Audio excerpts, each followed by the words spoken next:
Assalamualaikum warahmatullahi taala wabarakatuh dan salam sejahtera. Baiklah, kita masuk topik baru, bab 4 iaitu pengeluaran. Bab tingkatan 4, bab yang terakhir, 4.1, konsep pengeluaran, kos dan hasil. Kita lihat dulu konsep pengeluaran. Pengeluaran dilakukan oleh firma iaitu unit ekonomi yang merancang faktor pengeluaran untuk mengeluarkan barang dan perkhidmatan. Terdiri daripada firma kecil seperti milikan tunggal dan firma besar seperti syarikat berhad. Ada dua jenis firma iaitu firma swasta dan juga firma awam. Firma swasta bermotifkan keuntungan ataupun jualan maksimum, manakala objektif firma awam adalah memaksimumkan kebajikan masyarakat dan taraf hidup rakyat, serta memperoleh pendapatan dengan memainkan peranan sebagai pengeluar. Firma adalah pengeluar dan pembekal barang dan perkhidmatan kepada isi rumah. Selain itu juga, firma juga meminta faktor pengeluaran seperti buruh daripada isi rumah. Industri terbentuk daripada gabungan semua firma yang mengeluarkan barang dan perkhidmatan yang sama ataupun hampir sama. Contohnya, beberapa syarikat pelancongan telah membentuk industri pelancongan. Ulang kaji, dua jenis firma, swasta dan juga awam. Saiz kecil dan juga besar. Peranan firma menggunakan faktor pengeluaran dan juga membekalkan barang dan perkhidmatan. Objektif firma ada dua, iaitu firma swasta memaksimumkan keuntungan dan juga jualan, dan firma awam memaksimumkan kebajikan masyarakat. Contoh firma swasta seperti CIMB, Proton Holding. Firma awam seperti Perbadanan Tabung Pendidikan Tinggi Nasional ataupun PTPTN dan juga KWSP. Baiklah, objektif firma ada dua, memaksimumkan keuntungan. Untung diperoleh apabila hasil melebihi kos pengeluaran. Keuntungan digunakan untuk membiayai kos pengeluaran serta membuat pelaburan bagi menjamin perkembangan firma di masa akan datang. Objektif firma yang kedua iaitu memaksimumkan jualan, iaitu bertujuan menambahkan bahagian pasaran firma di pasaran tertentu. Contohnya untuk menguasai pasaran tertentu dengan menawarkan kuantiti suatu barang pada tingkat yang maksimum. Jual sebanyak mungkin barangan. Aktiviti periklanan yang agresif untuk meningkatkan jualan, dan peningkatan jualan akan meningkatkan keuntungan firma. Seterusnya, konsep pengeluaran. Proses menggabungkan faktor pengeluaran untuk mengeluarkan barang dan perkhidmatan bagi memenuhi kehendak pengguna, ataupun istilah lain, proses menukar input menjadi output. Input terdiri daripada BTMU, buruh, tanah, modal dan juga usahawan. Input melalui proses, contohnya pemasangan kereta. Kemudian apabila siap, dia menjadi output, iaitu kereta. Output boleh jadi barang siap, barang separuh siap ataupun perkhidmatan. Apakah itu input? Input adalah faktor pengeluaran yang digunakan dalam proses pengeluaran untuk mengeluarkan barang dan perkhidmatan. Terdiri daripada dua jenis, iaitu input tetap dan juga input berubah. Input tetap ialah input yang tidak berubah apabila keluaran berubah. Contohnya, tapak kilang, bangunan, jentera dan mesin. Manakala input berubah ialah input yang berubah secara langsung dengan tingkat keluaran. Contoh bahan mentah, elektrik, buruh dan juga air. Baiklah, kita lihat perbezaan antara input tetap dan input berubah. Jangka masa pengeluaran dari segi hubungan dengan tingkat output. Yang pertama, input tetap wujud dalam jangka masa pengeluaran pendek sahaja, manakala input berubah wujud dalam jangka masa pendek dan juga panjang. Input tetap tidak berubah secara langsung dengan input tetap tidak berubah secara langsung dengan tingkat pengeluaran, manakala input berubah secara langsung dengan tingkat pengeluaran. Input tetap masih wujud pada tingkat output sifar, manakala input berubah tidak wujud pada tingkat output sifar. Contoh input tetap mesin dan tanah, manakala contoh input berubah adalah buruh dan bahan mentah. Seterusnya, konsep output. output merupakan barang atau perkhidmatan yang dikeluarkan dalam proses pengeluaran. Juga dikenali sebagai keluaran. Terdiri daripada barang perantaraan ataupun barang akhir. Barang perantaraan ialah barang yang akan digunakan sebagai bahan dalam proses pengeluaran seterusnya. Ataupun kita panggil barang separuh siap. Contohnya getah yang dihasilkan oleh kilang digunakan untuk membuat tayar oleh sebuah kilang tayar. Barang akhir pula merupakan barang siap yang boleh terus digunakan oleh pengguna akhir. Contohnya kasut merupakan barang akhir kepada pengguna. Seterusnya jangka masa pengeluaran, iaitu merujuk kepada keupayaan sesebuah firma mengubah kuantiti input tetap dalam proses pengeluaran dalam konteks ekonomi. Terdiri daripada dua jenis iaitu jangka masa pendek dan juga jangka masa panjang. Jangka masa pendek iaitu sekurang-kurangnya satu input tetap wujud dalam sesuatu tempoh pengeluaran. Okay, jika kita tengok proses pengeluaran tu adanya input tetap, ini bermaksud itu adalah pengeluaran jangka masa pendek. Firma tidak dapat menyesuaikan tingkat pengeluaran atau mengubah kapasiti pengeluaran mengikut perubahan pasaran. Hanya kuantiti input berubah dapat diubah untuk mengubah tingkat output.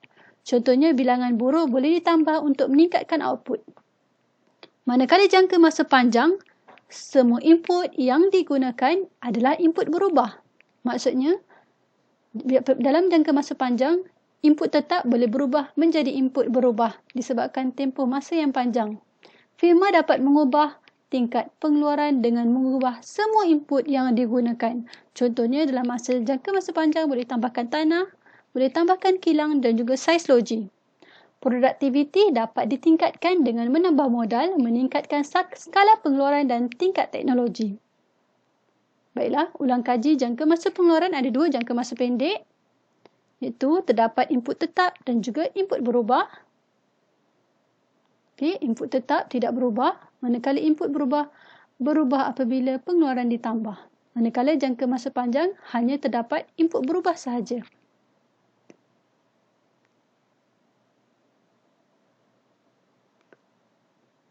Perbezaan antara pengeluaran jangka masa pendek dan jangka masa panjang. Jangka masa pendek tidak cukup panjang untuk mengubah semua input. Input tetap tidak boleh ditambah. Hubungan antara input dan output dikenali sebagai fungsi pengeluaran jangka masa pendek. Manakala pengeluaran jangka masa panjang, jangka masa cukup panjang untuk mengubah semua input menjadi input berubah. Dan hubungan antara input dengan output dikenali sebagai fungsi pengeluaran jangka masa panjang. Baiklah, ulang kaji jangka masa pengeluaran. Yang pertama, pengeluaran jangka masa pendek iaitu wujud input tetap dan input berubah. Tingkat output dapat ditambah dengan menambah input berubah. Dan jangka masa panjang, semua input adalah input berubah. Tingkat output dapat ditambah dengan mengubah semua input menjadi input berubah. Baiklah, fungsi pengeluaran jangka masa pendek. Fungsi pengeluaran adalah hubungan antara input dengan output, iaitu kuantiti yang boleh dikeluarkan daripada kombinasi faktor pengeluaran. Fungsi pengeluaran jangka masa pendek merujuk kepada hubungan antara input berubah yang digunakan untuk menghasilkan output pada tingkat input tetap tertentu. Fungsi pengeluaran jangka masa pendek dapat ditulis seperti berikut. Q, output. K, input tetap, contohnya mesin. L, input berubah, contohnya buruh, labor. Dalam jangka masa pendek, sesebuah firma boleh menambahkan pengeluaran dengan menambahkan input berubah kepada input tetapnya. Ini adalah contoh hubungan antara jumlah keluaran dan bilangan buruh. Okay, input tetap maksudnya hanya satu mesin sahaja digunakan bagi setiap tingkat pengeluaran. Input berubah, buruh contohnya, meningkatnya buruh. Kita boleh tengok meningkat buruh, jumlah keluaran bertambah sehingga maksimum pada bilangan buruh ke-7. Okay. Keluaran purata. Bagaimana nak kira keluaran purata? Perubahan jumlah keluaran purata adalah jumlah keluaran bahagi dengan input berubah. Contohnya, 6 pasang kasut bahagi dengan 1 orang buruh, 6 bahagi 1 dapat 1. 2 orang buruh dapat 12, maka purata seorang buruh menghasilkan 6 pasang kasut. 12 bahagi dengan 2. 24 bahagi 3 dapat 8. Itu adalah keluaran purata. Kalau kita lihat dekat sini, apabila buruh ditambah, keluaran bertambah sehingga tahap maksimum 7. Okey, maksudnya bagus ni. Meningkat beruruh, keluaran bertambah juga. Ya, tapi yang bahagian bawah ni dah tak bagus sebab bertambahnya buruh tetapi jumlah keluaran semakin berkurang. Jumlah keluaran berkurang ataupun kita boleh lihat kat sini keluaran purata pun menurun. Okey.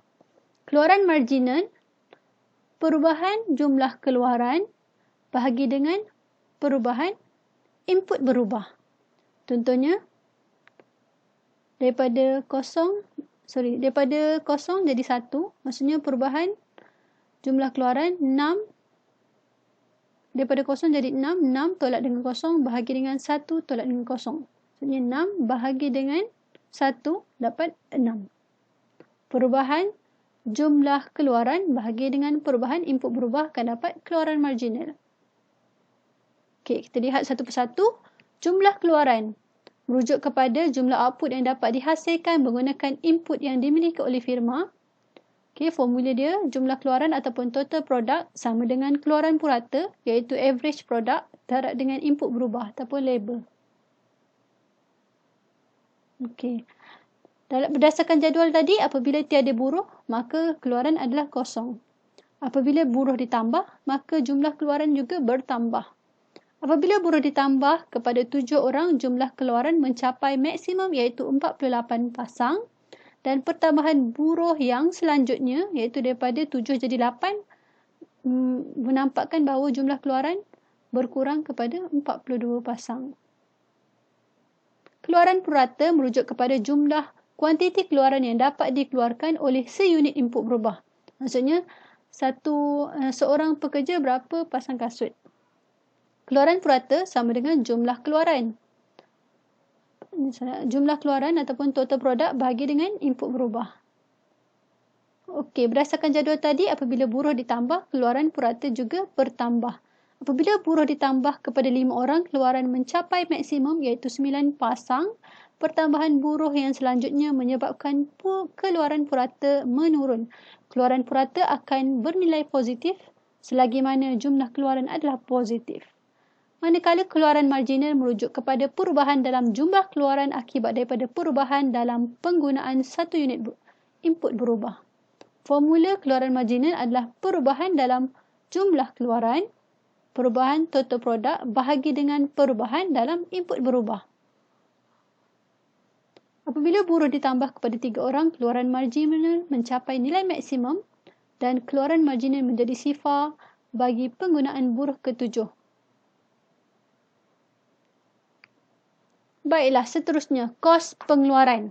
Kos pengeluaran adalah jumlah perbelanjaan firma terhadap input-input pengeluaran dalam usaha mengeluarkan barang dan perkhidmatan. Kos terdiri daripada kos tetap, fixed cost, kos berubah, variable cost, kos berubah purata, average variable cost, jumlah kos, total cost, kos purata, average cost dan kos marginal. Okey. Kos pengeluaran jangka masa pendek terdiri daripada kos tetap dan kos berubah disebabkan sekurang-kurangnya wujud satu input tetap. Kos pengeluaran jangka masa panjang pula terdiri daripada kos berubah saja kerana kesemua input digunakan adalah input berubah. Baiklah, kos tetap merupakan bayaran yang ditanggung oleh firma kerana menggunakan input tetap.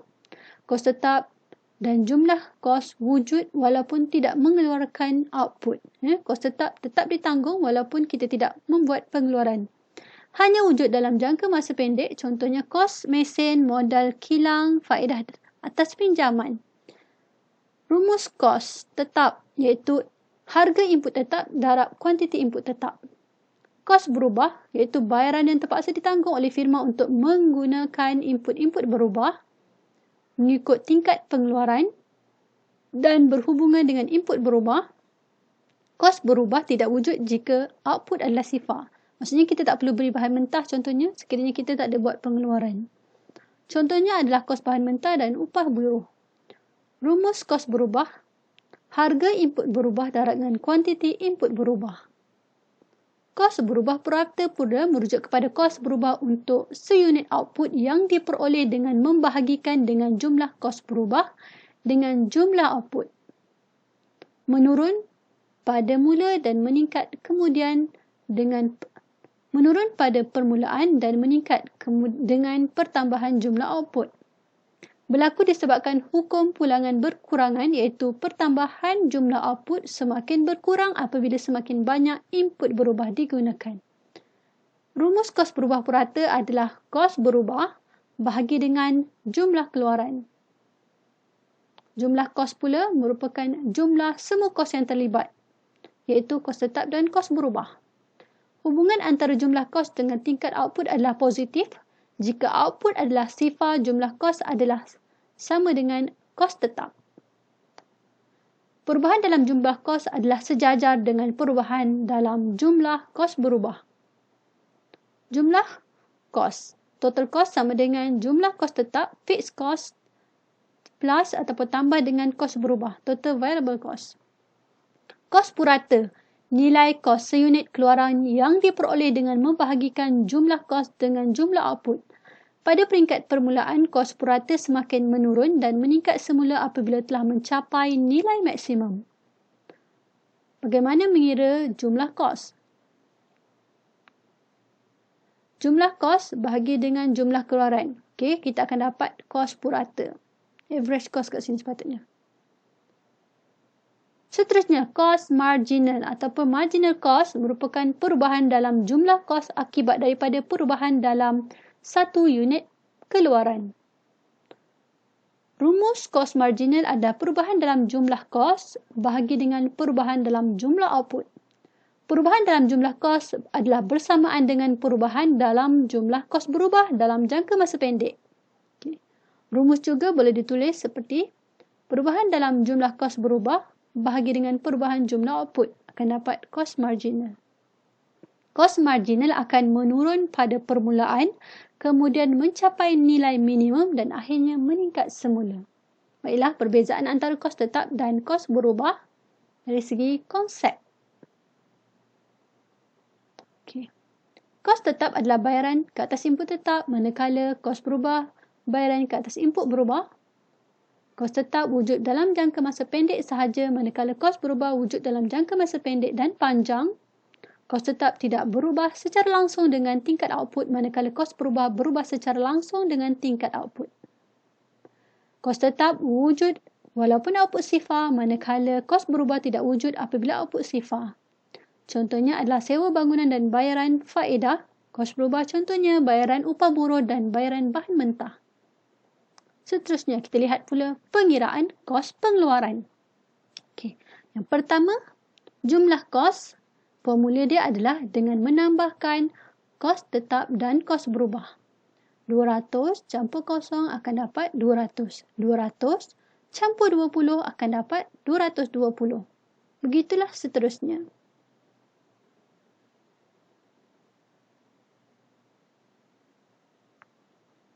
Okay, pengeluaran bertambah, jumlah kos juga meningkat. Kos tetap sama setiap tingkat pengeluaran, kos berubah meningkat apabila tingkat output meningkat. Seterusnya, kos purata. Formulanya adalah jumlah kos bahagi dengan jumlah output. Kos purata, jumlah kos bahagi dengan jumlah output. Contohnya, pada tingkat output 1, pada tingkat output 1, jumlah kos 220 bahagi dengan 1. So, dapat 220. Tingkat output 2, 230 bahagi dengan 2 akan dapat 115. 254 bahagi dengan 3 akan dapat RM84.70. Begitulah seterusnya. Baiklah, kos marginal. Kos marginal rumusnya adalah perubahan jumlah kos bahagi dengan perubahan jumlah output. Okey, contohnya, output 1 daripada kosong jadi 1, jumlah kos 200 jadi 220. Jadi jawapan dia adalah 20. 220 tolak dengan 200 bahagi dengan 1 tolak dengan kosong. Seterusnya, output 2. 230 tolak dengan 220 bahagi dengan 2 tolak 1. So, jawapan dia 10. Seterusnya, 254 tolak dengan 30 bahagi dengan 3 tolak dengan 21 akan dapat 24. Begitulah seterusnya. Ya, perubahan jumlah kos bahagi dengan perubahan jumlah output. Manakala kos berubah purata adalah perubahan jumlah kos berubah bahagi dengan perubahan jumlah output. Contohnya, daripada 20, sebelum ni kosong jadi 20, so perubahan sebanyak 20 bahagi dengan kosong jadi 1, perubahan sebanyak 1. Okey. Seterusnya, 30, sebelumnya 20, 30 tolak 20.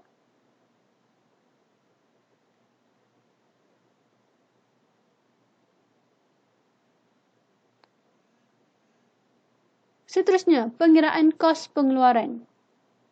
Jadual daripada ruang 1 adalah jumlah output, manakala ruang 4 adalah jumlah kos. Jumlah kos akan meningkat kerana semakin banyak kuantiti yang dikeluarkan, maka semakin banyak buruh yang digunakan. Kos tetap adalah bayaran kepada input tetap yang ditanggung oleh firma walaupun tidak mengeluarkan output. Kos berubah secara langsung apabila berlaku peningkatan dalam keluaran ataupun output. Semakin tinggi output, semakin tinggi kos berubah. Jika tiada pengeluaran, maka kos berubah adalah sifar. Kos purata diperoleh dengan membahagikan jumlah kos dengan jumlah output. Manakala kos marginal diperoleh dengan membahagikan perubahan kos dengan perubahan input, perubahan jumlah output. Manakala kos berubah purata diperoleh dengan membahagikan perubahan jumlah kos berubah dengan perubahan jumlah output.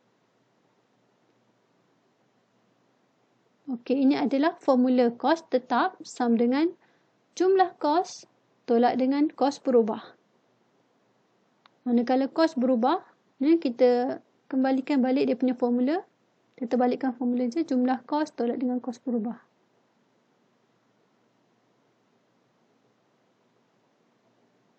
Ini contoh pengiraan.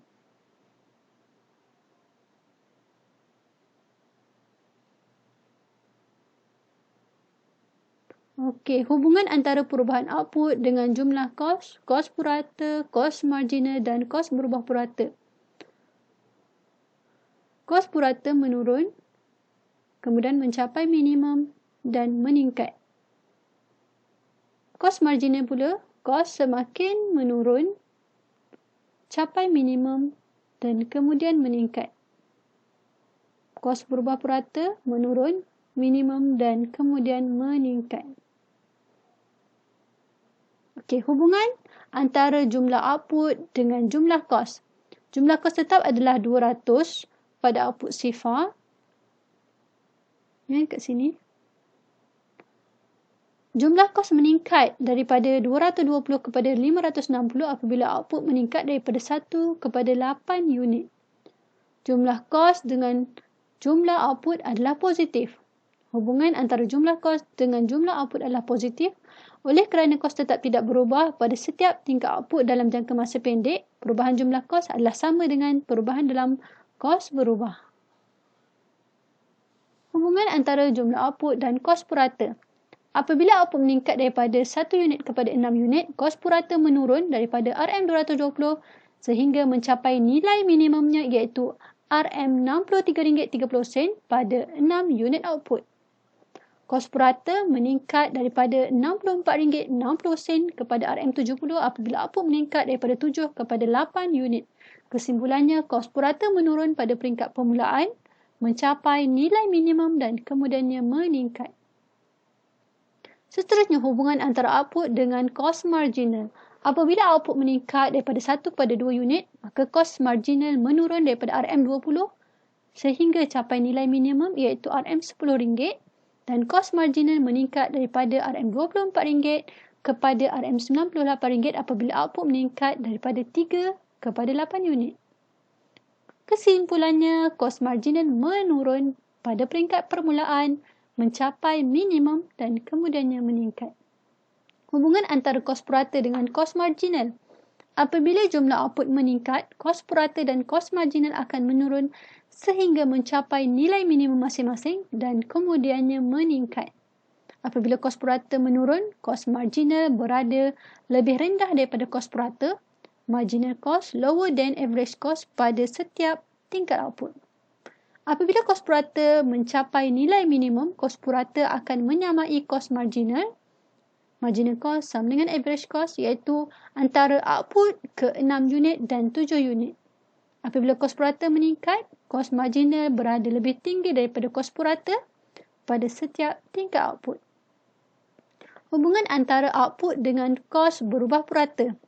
Apabila output meningkat daripada 1 unit kepada 2 unit, kos berubah purata menurun daripada RM20 hingga mencapai minimum iaitu RM15 dan kos berubah purata meningkat daripada RM18 kepada RM45 apabila output meningkat daripada 3 unit kepada 8 unit. Kesimpulannya, kos berubah purata menurun pada peringkat permulaan mencapai nilai minimum dan kemudiannya meningkat.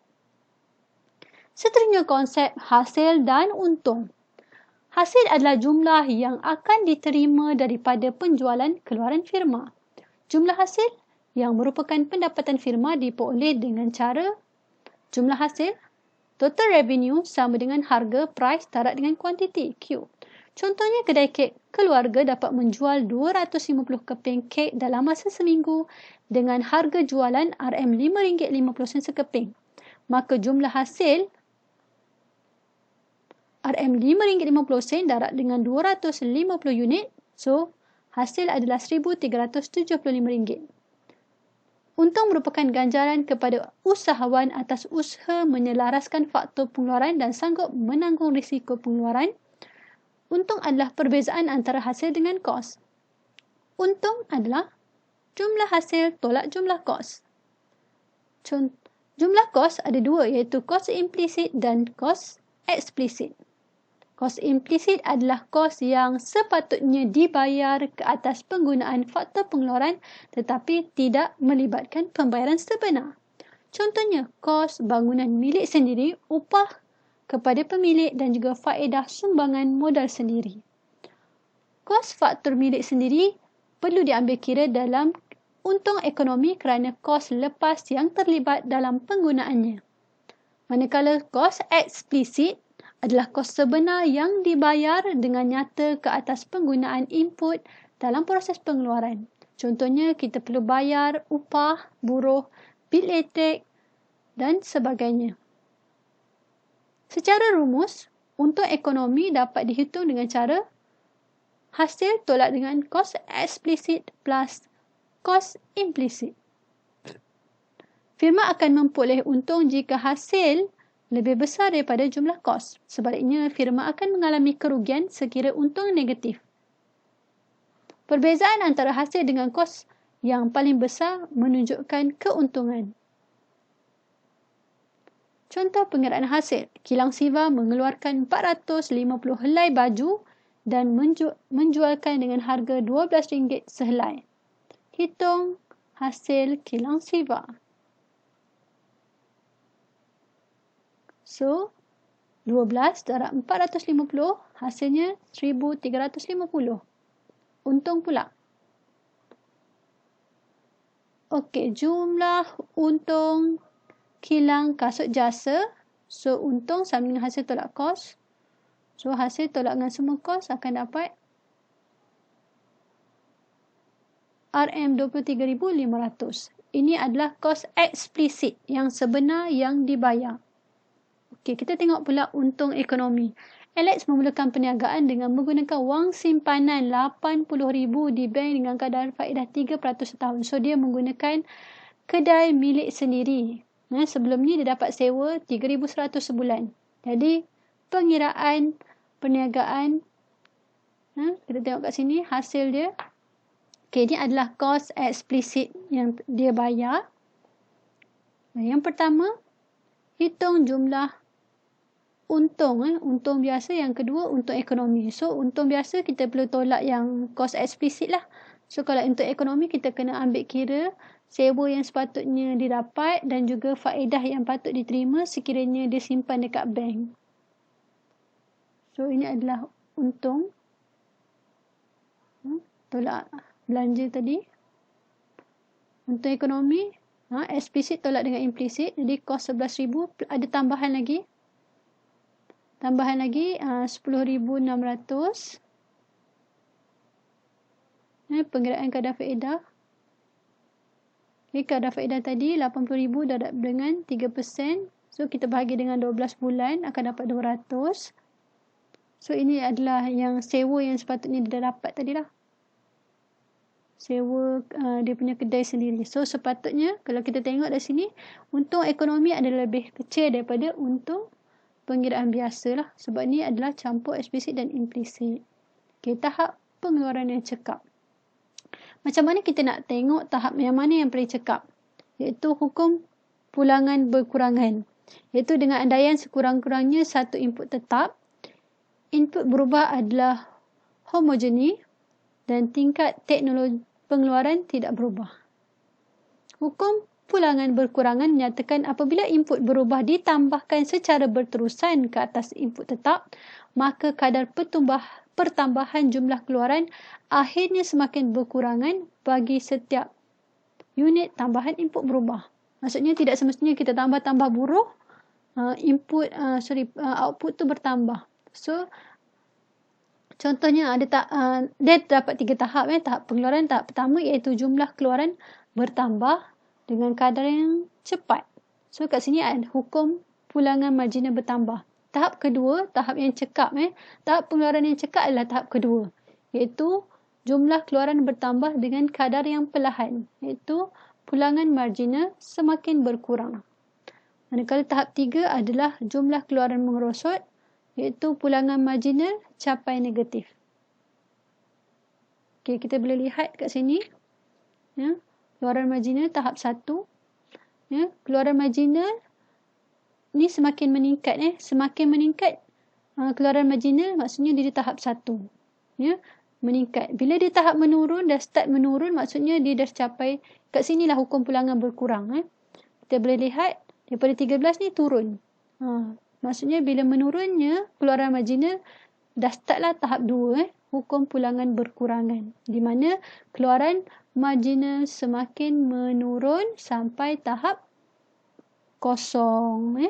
Kalau menurun sampai kosong, tahap 2. Ini adalah tahap pengeluaran yang paling cekap lah, tahap 2. Manakala kalau dah negatif, keluaran marginal itu tahap 3, tahap pengeluaran yang merosot. Okay, ini adalah tahap pengeluaran yang cekap.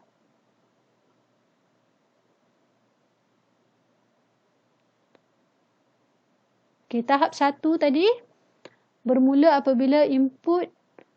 daripada input berubah sehingga kosong input berubah sehingga marginal product sama dengan average product. Iaitu apabila buruh bertambah daripada 1 kepada 3 orang, jumlah keluaran meningkat daripada 5 hingga 27 unit. Keluaran purata meningkat dan capai maksimum. Okey. Pengeluaran yang rasional tidak akan berhenti mengeluarkan output pada tahap ini kerana pertambahan input berubah sebenarnya boleh lagi meningkatkan output. Okey, tahap pengeluaran yang cekap, tahap 2 iaitu buruh 4 hingga 9 orang. So, kalau pengeluar dia akan pilih bilangan buruh pada tahap 2 lah, sama ada antara 4 ke 9 orang buruh lah yang diperlukan untuk capai pengeluaran yang paling cekap. Bermula apabila marginal product sama dengan average product dan berakhir apabila marginal product sama dengan kosong. Apabila bilangan buruh bertambah daripada 4 kepada 9 orang buruh, jumlah keluaran meningkat daripada 36 hingga capai maksimum iaitu 54 unit. Kedua-dua average product dan marginal product menurun pada tahap ini, manakala total product tidak menurun tetapi meningkat, cuma meningkat tu dengan kadar yang semakin berkurangan. So, gabungan antara input berubah dan input tetap adalah paling cekap dan rasional pada tahap ini bagi mengeluarkan output. So, tahap 3 tadi, tahap yang tidak cekap tadilah, yang mana total product berkurangan. Pengeluar yang rasional tidak akan mengeluarkan barangan pada tahap inilah. Maksudnya kombinasi pengeluaran tu tak baguslah kerana pertambahan input berubah akan menyebabkan jumlah keluaran menurun. Berlaku pembaziran dalam penggunaan buruh. Ini bermakna pengeluar menggunakan lebih banyak buruh untuk menghasilkan jumlah keluaran yang semakin berkurang. Berlaku ketidakcekapan dan merugikan pengeluar. Baiklah, sampai situ saja. Minta maaf segala kekurangan. Terima kasih kerana menonton. Assalamualaikum.